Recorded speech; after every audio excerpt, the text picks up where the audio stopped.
¿Qué ocurrió? Eso fue en marzo, si mal no estoy, del 2011, a Alexander lo matan. Eso fue un sábado, 18. A él lo matan y detienen al sicario. Yo obviamente me doy cuenta al día siguiente cuando abro en el Facebook y empieza a aparecer una serie de mensajes lamentando la muerte de Alexander.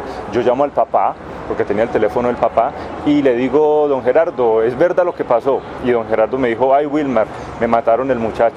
Y ustedes que no pudieron hablar, porque yo esa semana había intentado hablar con él, igual pude hablar con él, solo que no sabía el señor Gerardo Morales, y me dijo eso. En ese momento me empieza a pitar el celular anunciándome que se iba a acabar los minutos. Entonces yo dije: don Gerardo, se me van a acabar los minutos, no, lo llamo después. Y yo colgué, obviamente triste, afectado y preocupado, porque ahí sí ya se me perdía la esperanza de recuperar los 50 millones de pesos. Además de perder un amigo, perdía los 50 millones de pesos. ¿Qué ocurrió? Hasta el año siguiente, hasta febrero del 2012, el sicario decide hablar, porque la Fiscalía le ofrece un principio de oportunidad. Los principios de oportunidad lo que procuran es que si usted, como partícipe de un delito, ayuda a destrabar la justicia e inclusive hacerla más rápida para el castigo al culpable, entonces le hacen rebaja. Al sicario le ofrecieron una rebaja de pena si decía quién lo mandó a matar. Él dijo que lo había mandado a matar un señor que se identificaba como Wilmar Vera, que había sido decano de la Universidad Católica, que era un señor de bajito, menos de 1,60, que era obeso, que era cuarentón, y que cuando tuvo en contacto con el determinador del homicidio, para que no lo identificaran, este determinador llevaba una gorra. Él recordaba eso.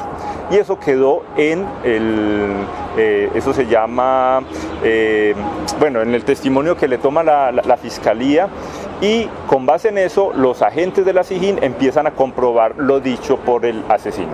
¿Qué comprobaron? Y eso lo supimos ya una vez en medio del proceso. Comprobaron que la ciudad de Pereira existía, que existía un colegio de señoritas por donde pasó el sicario, que el consejo existía, pero no probaron absolutamente nada sustancial de lo que él decía. Aún así, con eso, la Fiscalía y el juez decide otorgar la orden de captura, que es efectiva el 7 de junio del 2012, y para el 8 de junio del 2012 me están legalizando la captura, y el 9 de junio estoy pasando la primera noche en la prisión de San Bernardo en Armenia. Inclusive en el primer día, o sea, hoy 8 de junio, para estas fechas, para estas horas, estaba el abogado de turno de la Defensoría del Pueblo alegando que cómo era posible que la Fiscalía haya dado orden de captura para un señor que mide menos de 1,60, que es obeso, que además no tiene ningún otro rasgo particular, y el que tienen al frente, el señor juez, es flaco, alto y tiene bigote.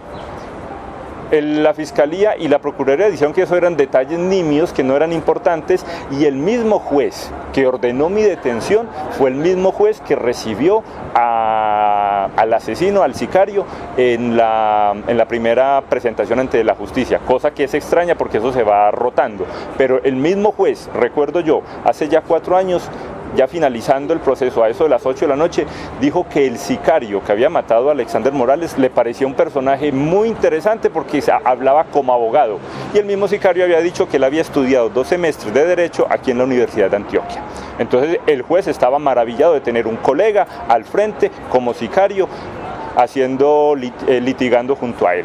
Igual terminaron mandándome a la cárcel en Armenia el 9 de junio, y hasta ahí permanecería hasta el 1 de octubre del 2014. El caso mío ha sido un caso plagado de irregularidades. Irregularidades desde el mismo momento en que fui señalado como culpable de un homicidio que no cometí hasta el juicio mismo. Irregularidades, grosso modo, ¿cuáles? Primero que todo, la descripción del sujeto en marras con que supuestamente se encontró el sicario. Pues es imposible que yo me reduzca casi 20 centímetros de mi estatura, que de un día para otro decida engordar, y que me presenta ante un sicario para ofrecerle 15 millones de pesos, que es lo que dice el relato de acusación, 15 millones de pesos para asesinar a Alexander. Sobre todo si me estaba debiendo 50 millones de pesos, eso es absurdo que uno ofrezca 15 millones para perder ya 75 millones de pesos. Otra irregularidad, 9 fiscales pasaron por mi caso. Ningún fiscal se quería quedar con este caso, porque como lo veían tan de poco sustento, preferían no poner su nombre en riesgo. Es más, durante mucho tiempo algunos fiscales terminaban enfermándose, en las mismas fechas del juicio terminaban diciendo no, lo operaron el sábado pasado, luego hoy lunes no podemos continuar con el juicio, o se declaraban, uno llegó a declararse con problemas mentales. Otra irregularidad, lo que aparece en el documento de acusación no es lo mismo que el sicario dijo y que quedó grabado ante la Procuraduría. Eso fue una clave, un elemento clave que fue presentado en el 2014, en el primer semestre del 2014, y que cambió totalmente el giro al caso mío. ¿Por qué? Porque en el video donde el sicario hace el recuento de cómo fue ese proceso del asesinato de Alexander, hay una serie de elementos que la Fiscalía y la Procuraduría de ese momento con los agentes de la SIJIN escondieron. Como que, por ejemplo, el sicario dijo que se reunió con ese señor Wilmar Vera 3 días antes del homicidio. Si el homicidio fue el 18, el 15 debió haberse reunido con ese señor.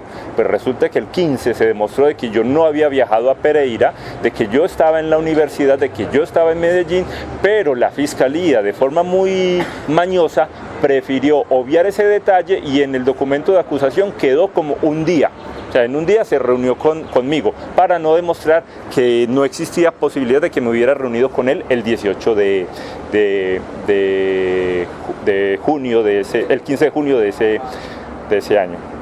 Otra irregularidad, la fiscal del caso amenazó a la ex procuradora de mi caso. ¿Por qué la amenazó? Porque una vez se vio ese video, la procuradora decidió denunciar que había una irregularidad y que era una cosa muy grave, y la fiscal decidió en la cafetería amenazar a la procuradora, diciéndole que eso no podía salir, que ella sabía lo que podía ocurrirle.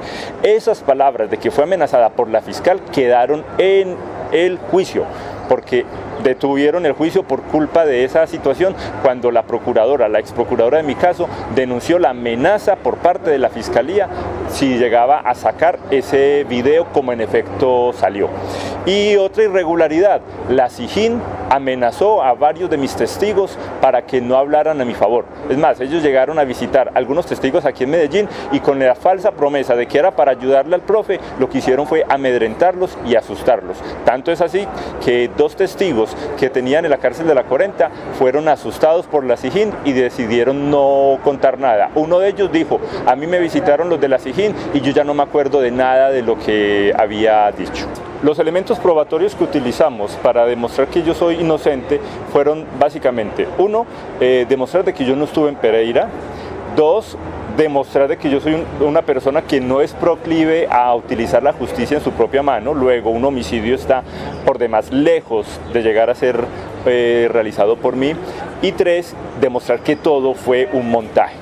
Lo primero es muy sencillo porque por fortuna para esa fecha yo estaba trabajando y en la Corporación Universitaria Lasallista tenía testigos de que yo estuve todo el tiempo allá, bien en clase, o que nunca pedí permiso para ausentarme de clase, cosa que quedó comprobada una vez se supo cuál era la fecha que por fin la Fiscalía había ocultado en la que supuestamente ese señor Wilmar Vera se reunía con el sicario. 2, frente al mismo caso se demostró de que mi personalidad no es violenta, mi personalidad es más bien una persona calmada y que no recurre a la violencia.